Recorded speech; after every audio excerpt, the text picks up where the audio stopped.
All set, mile and a quarter.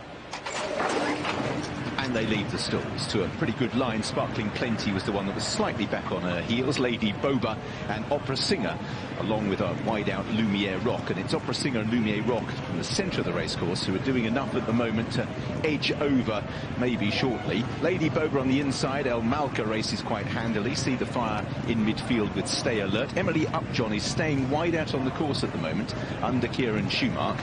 Closer to the inside rail, we have Doha in the Al Shakab silver jacket with the gold cap and the claret cap belonging to Sparkling Plenty, who was at the back. And at the moment, Emily Upjohn's just in danger of getting posted a little wide here, as out in front, Ryan Moore just tries to drop anchor on Opera Singer with Lumiere Rock as they make their way across the intersection.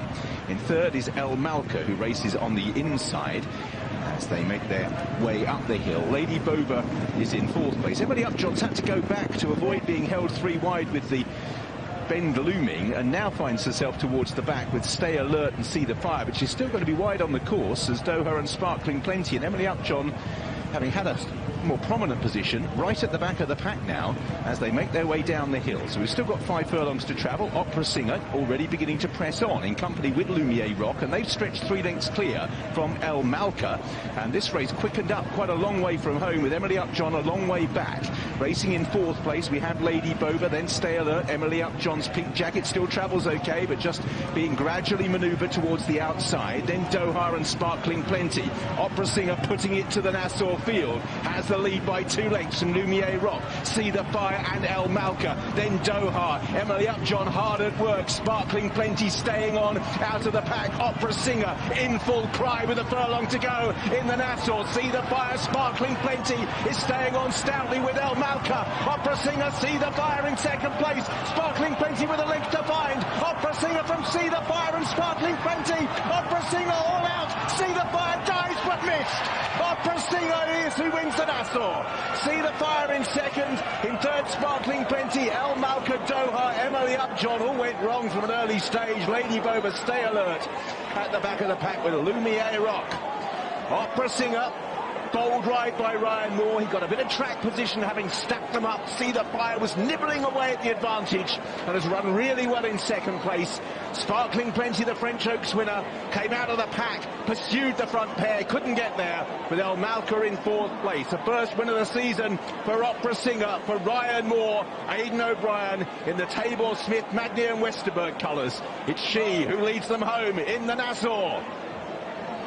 In a season where she's gone 3, 2, 1. And when you see at the top of the hill, Jason, we see an Opera Singer in full cry, because Ryan Moore uses that hill to go whoosh. Yeah, the front two, Aidan and Joseph, their runners have stacked them up, and just prior to this particular point, they've set sail and really freewheeling down the hill, and she's got a beautiful long stride, covers an awful amount of ground, and I think that possibly a touch lonely in front. Huge run for Jeff Smith and See the Fire. Andrew Balding would be thrilled as you can be with that for a second place finish up at this level, but she's put up a great performance. It was very well timed, you've got to say, that ride, to keep enough in the tank to help her get over the line and grind out that last furlong, but not letting the others get into it from behind. Like, look back and See the Fire. Yes, she manages to get there in the Jeff Smith colours. I think Sparkling Plenty's run a really good race when you consider how much ground she's had to make up. She's finishing fast. Ryan wouldn't have wanted the finishing line to be much further away, but he's had a very willing partner in the shape of Opera Singer. Let's hear more from him. Ran over the winter when a lot of people thought this horse might be in the 1,000 guineas. Aidan O'Brien was saying, she's an Oaks filly, she's an Oaks filly. You rode her as if you were absolutely sure stamina was her strong suit. Yeah, no, we were very confident she'd stay. The only reason she didn't run in the Guineas, she had a little setback, I think, you know what I mean? She started late in the Irish Guineas, and she wasn't quite there on ground that was slow on the day, which didn't suit her. She still ran very well. Ran a super race at Ascot, you know, which was beat by Donica's good filly. And we always felt, you know, she won the Brusac at a mile last year, staying on very well. And we always thought she'd be a 10 and 12 would be within her compass, and it suited her today. And we're still learning about her, and you know, she's shown herself to be top class, and hopefully she'll build on this as well. She looks to have a great attitude, like she really wanted to give for you. Oh yes, very straightforward. She jumped smart and relaxed nice, and she's able just to, everything I asked her to do, she's done it. In fact, she was probably just waiting a little bit in front.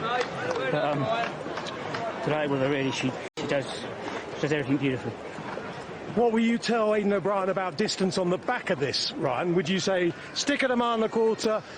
Would you be tempted to try and risk her over a mile and a half, for instance? Now? I don't think I need to tell Aidan anything about any of his horses. He knows what he's but got. he listens to you, Ryan. More than he listens to me, anyway.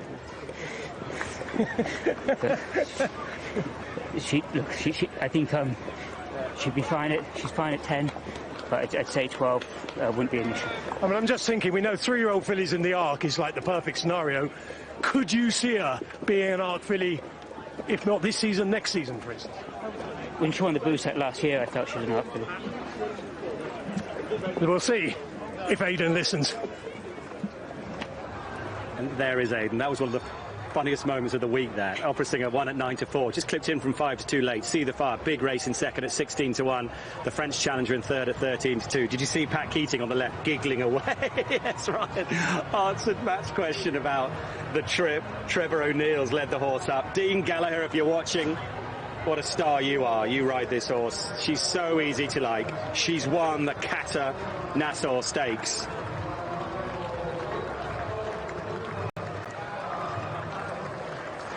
Number 8 down, Opera Singer.